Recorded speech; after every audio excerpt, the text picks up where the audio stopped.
Uh, you've probably had Pat Briney in here, haven't you? Have you had Pat Briney in here? We just nicknamed him Pat Brainy because he's so smart. But he is a scientist, microbiologist, works with the University of Arkansas. And we have a leadership training in Washington, D.C. every year. And because of COVID, D.C. is still pretty well shut down. So I'm normally not free this week, but I think God worked it out, don't you? I think God worked it out. You say, what do I speak on? Well, believe it or not, I hope this won't turn you off, but I am a senior member of the Council for Secular Humanism.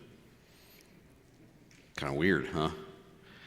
But I realized that once upon a time, hardly anybody knew that the philosophy that was encompassing America was actually organized into organizations. It began years ago in America. And I can go back with John Dewey and the educational system, and I can give you the whole course of the whole thing. But I decided I was going to join and read. And I never thought that I would be considered a senior member.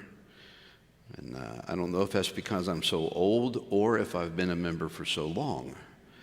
But I'm a senior member for Secular Humanism. And let me tell you something. You and I have a problem in our country today, and that is, even within those that claim to be Christians, their ideology, their way of thinking is more secular than it is biblical. And that's a problem. So hopefully you are not one of those, and hopefully your way of thinking counters that. A number of years ago, I decided that I was going to do a study and try to pull out the personality of the writers in their writing. I know that sounds kind of odd, but that's me, kind of odd. And so I began to analyze the book of Matthew and began to read into what kind of a person was Matthew? Why did he write his book his way? Why did he pick up this theme? Why did he address it this way? Why was there? Because here's the truth. Have you ever realized that everything that you say and do, the way that you present the gospel, the way that you argue through things and think through things, is a result of who you are? In other words, you have your own background, you have your own perspective. I come from a missionary's home, I come from a pastor's home. My dad was the kind of guy that if I was not throwing up or bleeding, I was in church. But we had a balcony back there in an old church, and he had put his office back in the balcony. So sometimes, even when I was throwing up, he made me stay in his office in the balcony, sleeping on the couch. So even when I was throwing up, I had to go to church. I give you that so that you will know, well, that explains why he's the way he is, poor guy. Hopefully get some compassion here. Now, in the writing of the scriptures, there's a confluency. The idea of confluency is that I do believe that all these books, this Bible, is totally of God. Don't you? God wrote it. But he used men, didn't he? And men did not divorce their personality, their background, their perspective of who they are. The ideal of confluency is illustrated by two streams of water. As two streams of water come down a hillside, they merge into one. You look at a new stream, and what do you have? You have one stream, but you know that it comes from two different sources. And the confluency of Scripture and the writing of Scripture is along those lines. I'd like to give you Mark's perspective. I have a series, and it's the perspective, the personal perspective series, what I call it. But I'd like to give you Mark's tonight. So go to Mark chapter 1, verse 1. It says this: the beginning of the gospel of Jesus Christ, the Son of God. The beginning of the gospel of Jesus Christ, the Son of God. Mark is written for a Gentile audience. Matthew was written to a Jewish audience, which is kind of ironic when you studied it, because Matthew would have been rejected by Jews as a Benedict Arnold, and he would have been less likely to be accepted. And he wrote to the Jews, and he kept referring to the Old Testament over and over again, because he was writing to Jewish people that believed in the Old Testament, his own people. And so you find the phrase, as it is written, or so that it might be fulfilled, a main characteristic of Matthew's. But you don't have those kind of Old Testament references in Mark. In fact, you find none of them. It's a Gentile audience. It would be an audience that didn't know a whole lot about the Old Testament. But we do know that it was written by a guy named John Mark.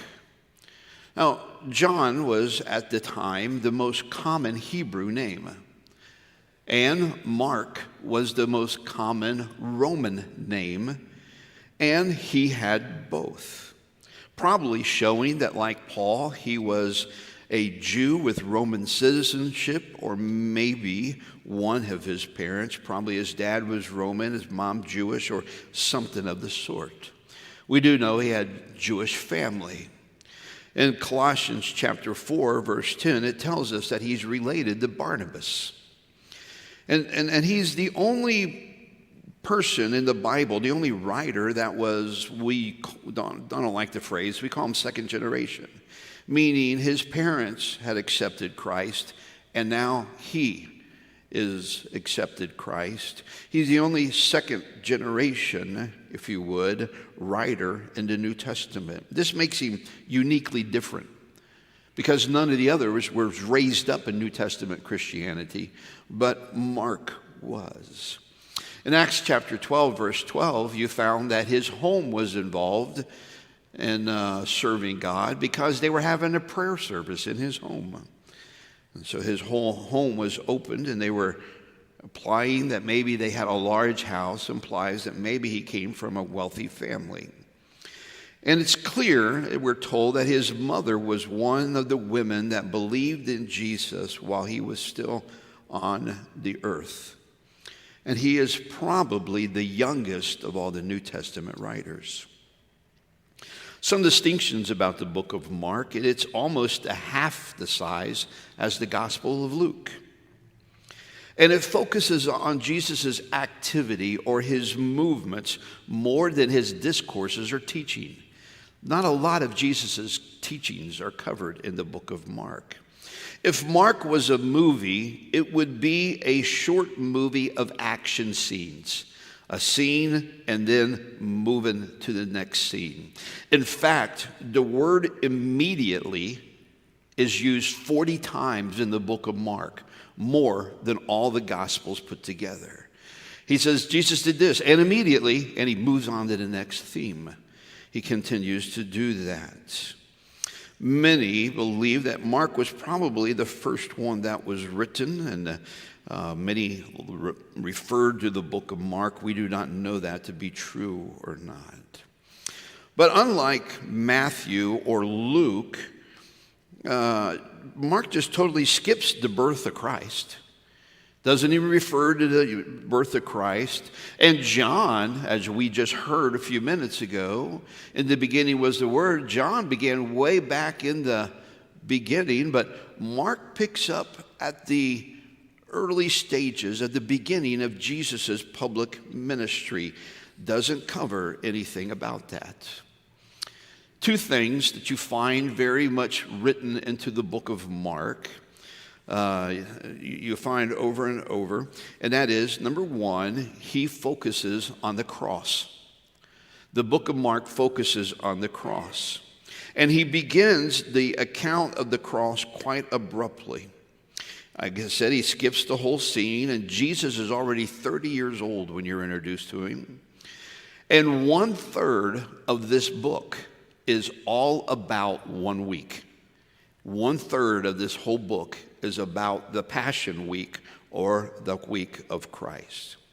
And he, more than others, Mark records emotion. Mark records emotion more than anybody else. He talks about the emotions. He talks about the fear of the people.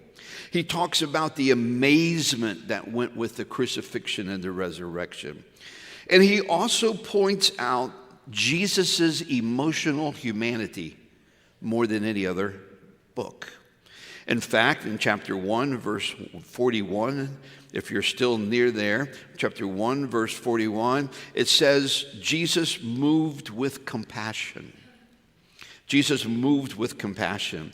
In chapter 3, verse 5, he talks about Jesus having anger. And in verse 12, we have, of chapter 3, we have Jesus sighed deeply in his spirit. And in chapter 10, verse 14, Mark tells us that he was much displeased. Backing up Brother Prater's message, Mark is the one that picks up on the emotional responses of Jesus in his humanity more than anybody else. The second thing that Mark picks up on is not only the cross, but Christ, meaning he is the suffering servant. At the very beginning of the book, he says this is about what? Jesus Christ, the Son of God. In chapter 3, go over a chapter if you would. In chapter 3, verse 11, you find that not only does he say that this is about Jesus Christ, the Son of God, but even we find the demons recognizing him as the Son of God. In chapter 5, verse 7, they also recognize him as the Son of God. And Mark is the one that records at the cross, there's a centurion in chapter 15, verse 39, that looks up at the cross and says, truly, this man is a Son of God. He records that more than anybody else. But right smack in the middle of the book of Mark, he gives us three things that he emphasizes. Go with me then to Mark chapter 8. Mark chapter 8, if you would. In Mark chapter 8 and verse 27, Mark chapter 8, verse 27, you find this. And Jesus went out and his disciples into the towns of Caesarea Philippi, and by the way, he asked his disciples, saying unto them, whom do men say that I am? And they answered, John the Baptist, but some say Elias, and others one of the prophets. And he said unto them, but whom ye say that I am? And Peter answered and saith unto him, thou art the Christ. And he charged them that they should tell no man of him. Goes all the way down to verse 38. Mark begins to deal with the phrase, who do men say that I am? And beginning in verse 30, we find the first thing that he wants you to consider. He says in verse 30, he charged them that they should tell no man, and he began to teach them that the Son of Man must suffer many things and be rejected of the elders and of the chief priests and the scribes and be killed, and after 3 days rise again. And he spake that saying openly. See, the public opinion of Jesus was different than what the disciples were thinking. To disciples, they came up with Elijah, John the Baptist, a great prophet. And to the rest, he asked them to keep it quiet. In chapter 1, verse 44, Mark records that Jesus told a leper after healing him, say thou nothing to any man. In chapter 7, verse 36, he told a man who had been a deaf man, mute, he charged them that they should tell no man. In chapter 8, verse 30, you see here, he charged his disciples that they should tell no man. See, false ideals from Jewish people for the writing of a Gentile audience makes it clear. See, the Jews would make him a king. For 700 years they've been waiting to be a king, and so they could be liberated for very selfish reasons. But in verse 31, Jesus tells them the real reason why, and it is so clear that Peter gets upset. In fact, first thing that Mark wants you to do is consider who Jesus was. He is the Son of God. But not only that, he now wants you to consider what he came to do. 3 times Jesus made it clear, more than any other gospel recording, in 9:31, 10:33, and in verse 45 of chapter 10, 1/3 of this gospel is given over to the story of the cross and suffering. And in verse 31, Mark makes it very clear, and he records that the Son of Man came to do something. Son of Man identifies with him in prophecy, but the Son of Man came to suffer many things. The Son of Man came to suffer many things. See, Mark wants you to consider who Jesus was, the gospel of Jesus, the Son of God. But he also wants you to consider what Jesus came to do. Chapter 10, verse 45, he came to give his life as a ransom for many. And then in chapter 8, verse 34, Jesus calls his people to him and his disciples, and he said unto them, whosoever will come after me, let him deny himself and take up his cross and follow me. Not only do we need to consider who Jesus was, not only does Mark want you to consider what Jesus came to do, he wants you to consider what Jesus is asking you to do. The wording is a very, very vivid picture to all, Jew and Gentile, because they lived in a day when the worst criminals were crucified. And these worst criminals were asked to contribute to their own crucifixion by carrying a part of the cross. Could you imagine in early cowboy days that before they hung somebody, they made you tie the noose? Before they threw the electric switch, they asked you to make sure it was plugged in? And everyone knows what Jesus was saying here. You need to contribute to your own demise, is what we would say. You need to pick up your cross and follow me. See, this is a new central view of the focusing and of focusing on the cross and the suffering. Verse 35 makes it very clear. You need to do this because why? Whosoever will save his life shall lose it, but whosoever shall lose his life for my sake in the Gospels, the same shall save it. So we find Mark says in these verses, number one, you need to consider who Jesus is. He's Christ, the Son of God. What did he come to do? He came to suffer and die. What does he ask of you? He asks you to take up your cross and follow him. And I asked myself, why did Mark format his short gospel this way? Why did Mark leave out most of Jesus' teaching? Why did Mark not give explanation to miracles? Luke did.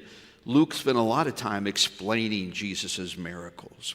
Why didn't he make the Old Testament connections and show that the Old Testament is just as part of this whole picture as the New? Why did he not refer to the Old Testament even once?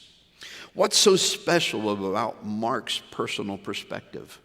What's so special about the book of Mark that reflects Mark's personality?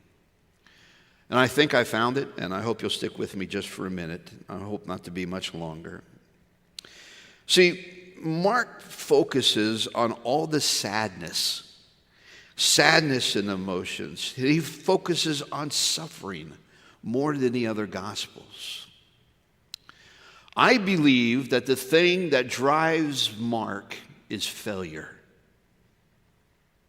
Listen to what I'm saying. I believe the thing that drives Mark is failure. Why? Because if you walk through the book of Mark, you'll find out that Mark points out the failures of the disciples more than anybody else. Mark emphasizes that they just don't understand. In chapter 4, verse 13, don't go there, but they just didn't get it. And Mark points that out. It's kind of like, hey, these guys just aren't getting it. Go back to chapter 7. Just go back one chapter. Go back to chapter 7, verse 18. Jesus turns to his disciples and says, "Are ye so without understanding also? Do ye not perceive that whatsoever things from without entereth into the man, and it defileth him not?" Have you ever taught a class and just look at them and go, "You aren't getting it, are you?" You ever have a child, after you explain to them how to do something, you go, "It didn't click, did it?" Mark is the one that points out the disciples just didn't get it. In chapter 10, verse 10, no need to go there. They didn't understand his propositional statements. In chapter 9, verse 10 and verse 32, Mark points out that they didn't understand his statements about his death, which was nearby. In chapter 4, verse 40 and 41, the Bible says that the disciples failed to grasp the main point of Jesus calming the sea. Chapter 6, verse 49 and 52, Mark points out that they did not grasp the significance of Jesus walking on water.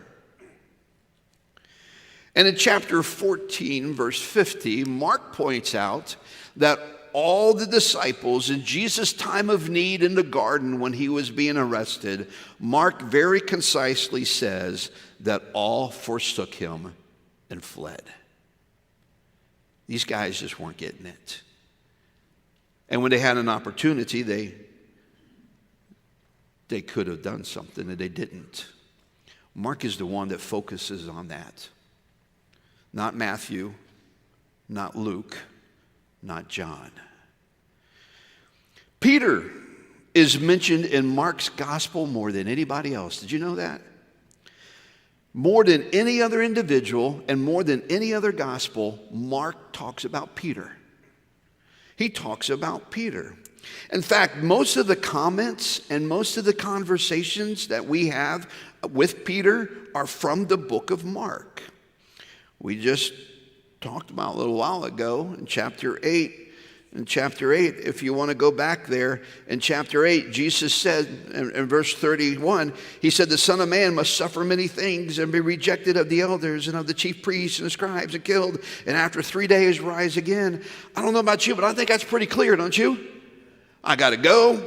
This is what's going to happen, and they're going to kill me, and after 3 days, I'm going to rise again. Now, that's pretty plain, right?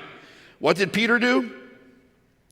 Verse 32, Peter took him and began to rebuke him. Can you imagine? Jesus, I need to correct you on this, sir. I just want you to know that I know that's what you said you came here to do, and I know that you even talked about even after you die, you're going to resurrect again. But if you'll come over here, sir, let's have a private conversation. I need to set you straight. Really? Really? You ever tried to set Jesus straight? Jesus didn't pat him on the back and say, "You poor thing." You know, I have a lot of Kentucky roots. My dad's from Kentucky. I live at the bottom of Ohio. The only thing keeping me from moving into Kentucky is a river, the Ohio River, and that's what divides us. And down in Kentucky, they have a saying, and you can adopt it here if you want, because it just covers a multitude of things. And that isn't saying, you're dumb or you don't get it or you're thick, You know what they say in Kentucky? Bless his heart.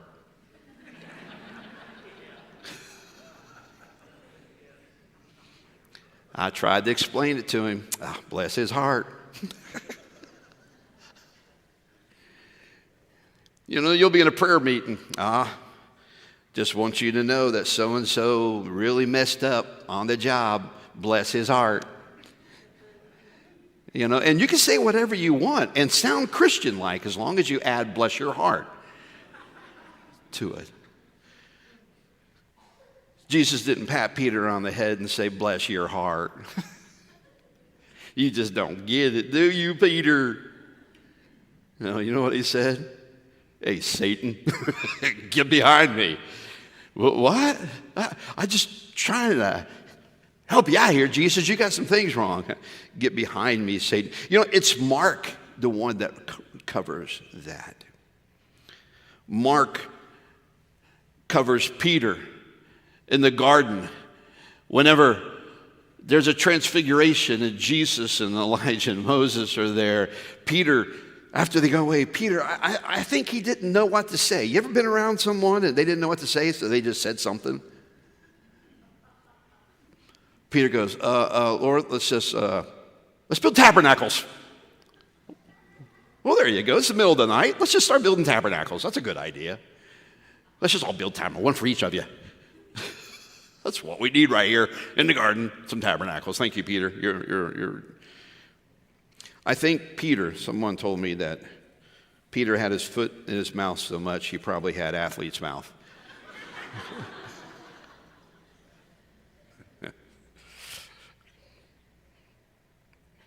Mark is the one that records in chapter 14, verse 29, Peter saying, although all shall be offended, yet not will I. Yeah, Peter, sure.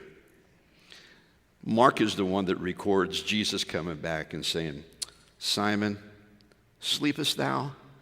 Could thou not watch 1 hour? Mark also covers Peter. After cursing and swearing, here's a rooster crow. Brings Peter back to reality when he looks up and sees the eyes of Jesus as he's being moved around the courtyard. And Peter remembered Jesus' words. Mark is the one that says that he thought thereon and wept. And wept. If you'll study that word wept, Peter was a burly fisherman. They didn't do rods and reels. They did nets. They pulled up muscular work. A burly fisherman was over there in the corner of the courtyard, and his shoulders were sobbing, a grown man, because he had failed. I think a little study will show that maybe John Mark identified with Peter. Why, Mark, did you pick Peter? Outside of Jesus, it's like Peter's the second main character. I kind of believe that maybe Mark picked up on something here. See, in this book, in Mark, chapter 14, go there, Mark chapter 14, you find that there's a young man that is added to the disciples. John, in his gospel, when John referred to himself, he never called himself by name. He always called himself the disciple that Jesus loved. And in this gospel, in verse 50, all forsook him and fled. Simple, sad statement. And there followed him, verse 51, a certain young man having linen cloth cast about his naked body, and the young men laid hold on him, and he left linen cloth and fled from them naked. That was John Mark. John Mark was there that night. John Mark believed. Instead of standing, he followed everybody else. He ran away with them. He followed their lead. The book of Acts tells us something else about John Mark. In chapter 12, verse 25, you don't need to turn there, but in Acts chapter 12, verse 25, Barnabas and Saul, still at this time, he'll become Paul, took John Mark with them on a missionary trip. John Mark, in chapter 13, verse 13, would leave them. Later in Acts chapter 15, later on, Paul and Barnabas, they get together and said, that was a great missionary trip. What are we going to do now? Well, we came back and we reported about all the churches, and which is what missionaries do. We reported to our home church and we told them about the way God had worked in the churches. And I think we need to go back and we need to go check on all those churches and try to encourage them and keep doing what we're doing. We need to go back. We need to go back again. And Barnabas wanted to take John Mark. Now, this shouldn't have surprised Paul. This shouldn't have surprised Paul at all. Because Paul was brought to the church by Barnabas himself. So he should have known that Barnabas was willing to risk himself because Paul was a recipient of that caring attitude of Barnabas. But Paul, the Bible says, said no. In fact, this became such a problem that two of the most godliest men in the Bible, Paul and Barnabas, not a negative word is said about Barnabas. He's always bringing people and he's always giving. These two godly men split up. They could not stay together. They divided company. I want you to understand something here. You say, well, I've read that story. We've heard of that story. We've known that story.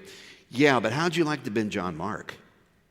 Knowing full well you're the reason. It's because of you that two of the best men had an argument. It was John Mark's behavior. In Acts 15, verse 38, Paul makes it very clear. I don't want to take him because why? He did not stay. He did not stay. Matthew Henry says that by the way it's worded, it seems that maybe John Mark, instead of getting up one day and saying, listen, I'm homesick, I'm going to leave, guys, it almost implies that John Mark might have snuck out, which means, where is he? Where is he? What are we going to do? Did he, whatever else, which created a dilemma for them when they should have been focusing on the ministry. But see, here where you and I stand today, and there's a book here. See, somewhere down the road, John Mark was inspired by God to write a book. Intended for Gentile readers. That's you and I. Not just to Gentile readers, but I believe it's a book that talks about the shortcomings of the disciples, that records the failures of the author himself, and talks about all the ways in which Peter messed up. I think it's a book by a man that had failed. And he is, by his own background, he is picking up on the emotional part and the failures of other people.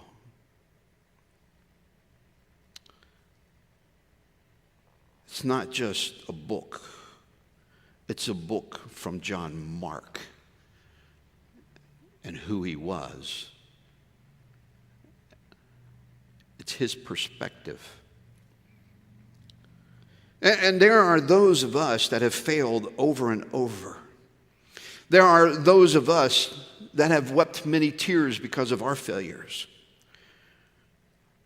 I don't know about you, but I have often felt inadequate because of my failures. I know what it's like to keep putting my foot in my mouth. Do you? Look at you all. The only thing I saw was a couple of wives elbow their husbands. Do you know what it's like to say, I wish I could take those words back? You know what it's like to do that? Yeah. Do you know what it's like to talk without thinking? It's like, oh man, why did I say that? Let's just be honest. Many of us can look down the path of our lives, and we can see that our history has just littered with failures. I think it's true of all of us. I don't know, there may be some here tonight that say, you know what, I've got a failed marriage. That's part of my past. I have children that I think I've failed. It seems like it at times. My career, I failed. I had personal goals. I wanted to be at this place. I wanted to be at that place. I'd like to accomplish this or do this, and I have failed in many areas. And I think our greatest failures is when you and I can put our finger on our failures to live with God, to walk with God, to be what God wants us to be. I don't know how many of you are here today, but did you make some commitment? Is there some time that you made a commitment year or two, 1, 2 years ago in giving, reading, whatever? And you're sitting here today and you know you haven't done it. You failed. See, I like Mark. I want to give you something, okay? And it's this, and I'm going to begin with this message, the same message that he began with, and that is, I don't care how many times you failed. I don't care if you consider yourself the biggest failure in this auditorium tonight. I want to give you something, and it's the gospel of Jesus Christ, the Son of God. You need to know that he came to suffer and die for you. He said so over and over, and I don't care how many times you failed, the message to you is the same as anybody else. Today, he's asking you, will you pick up your cross and follow him? Will you? I don't care how many times you failed. I don't care how bad your resume looks. You've got to hear the message. Jesus died for you, and he wants you, even with your failures, to pick up your cross and follow him. If you're looking for success somewhere, that's the best place to have success. And you can do that, and you can accomplish that. You've just got to get with it. I like to think, let me put my imagination in this if I could. I like to think, and maybe that Peter is talking to John Mark. And that's how John Mark learned of all this. Tradition tells us that Peter and John Mark became best friends. And there's Bible to support this. John Mark spending time with Peter, and Peter saying, oh, John, I'm telling you, it was the greatest thing. I'm walking on water. And then, it was the scariest thing. Man, I failed. Peter, you don't know how many times Jesus called me Satan. You believe that, Mark? Do you know how, when I heard that rooster crow and I thought about that, do you know how that broke my heart? I don't care who was watching. I wept bitterly. It was all I could do. I had failed him, and now in his greatest time of need, I ran away and I had failed. I had failed him over and over and over again.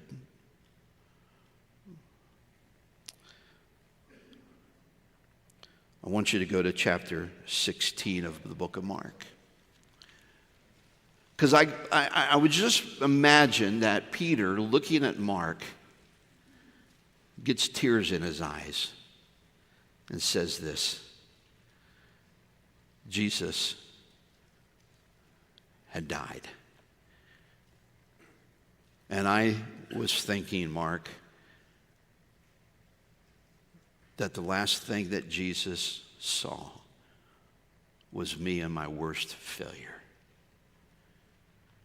And then one day the women went to the grave and they came back and they said, hey, guys, guess what? We saw the tomb is empty and we saw angels. And you know what they told us? Look in chapter 16, verse 7. Go your way, tell his disciples. Underline those two words and tell Peter. Don't tell John, don't tell Matthew, don't tell anybody else. You go tell the disciples and you tell Peter. Do you understand, as Peter was probably saying this. He says, Mark, he says, after all I had done, they asked for me still, despite my failures. Go tell Peter. Go tell Peter. They asked for me. Peter in 1 Peter, in his book, 1 Peter chapter 4, verse 13, he will refer to John Mark as his son. They had a relationship. And you know that? You remember the guy that says, no, I'm not taking him anywhere. He left. We're not taking him. Paul will later describe Mark as having been a comfort to me in Colossians 4. In Philemon, he called this failure guy that he wouldn't take, he called this failure Mark. He says he's my fellow worker now. In 2 Timothy 4:11, Paul even says, take Mark and bring him with thee, for he is profitable for me for the ministry. Yes, he failed, but guess what? I need him. I want him. He is no longer a failure in the ministry anymore. See, failure, I think it's a part of history, is it not? Is it a part of your history? It was a part of Mark's. It was a part of Peter's. And Mark leans this book to show you the shortcomings of the disciples, the failures of Peter. And he even inserts his own failure. But there's hope. Because the angels of